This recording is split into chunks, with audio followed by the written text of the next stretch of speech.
New Jalpaiguri থেকে পুরী পর্যন্ত রথযাত্রার দিনগুলিতে বিশেষ ট্রেনের আবেদন শিলিগুড়ি বিধায়কের। বৃহস্পতিবার শিলিগুড়ির বিধায়ক শঙ্কর ঘোষ রেলের এরিয়া ম্যানেজারের কার্যালয়ে উপস্থিত হয়ে এই বিষয়ে স্মারকলিপি প্রদান করেন। রথযাত্রা এবং উল্টো রথের দিনগুলোতে যাতে উত্তরবঙ্গের পুণ্যার্থীরা পুরীর জগন্নাথ মন্দিরে পবিত্র রথযাত্রায় অংশ নিতে পারেন, সেই দিকটি লক্ষ্য রেখেই এই আবেদন বলে জানিয়েছেন বিধায়ক।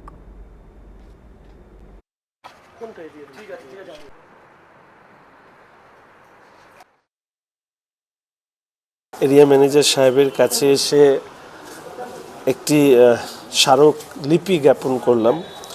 মূলত যে আমাদের এনজিপি থেকে পুরী অবধি, অর্থাৎ শিলিগুড়ি থেকে পুরী অবধি রথযাত্রা উৎসবে বিশেষ বিশেষ দিনগুলো, তার মধ্যে যেরকম রথযাত্রা আছে 27শে জুন এবং উল্টো রথ আছে 5 জুলাই, এক্ষেত্রে বিশেষ ট্রেন, স্পেশাল ট্রেনের বন্দোবস্ত যাতে করা হয়, কেন অসংখ্য মানুষ এখান থেকে পুরীর রথযাত্রায় জগন্নাথ মন্দিরে তারা যান।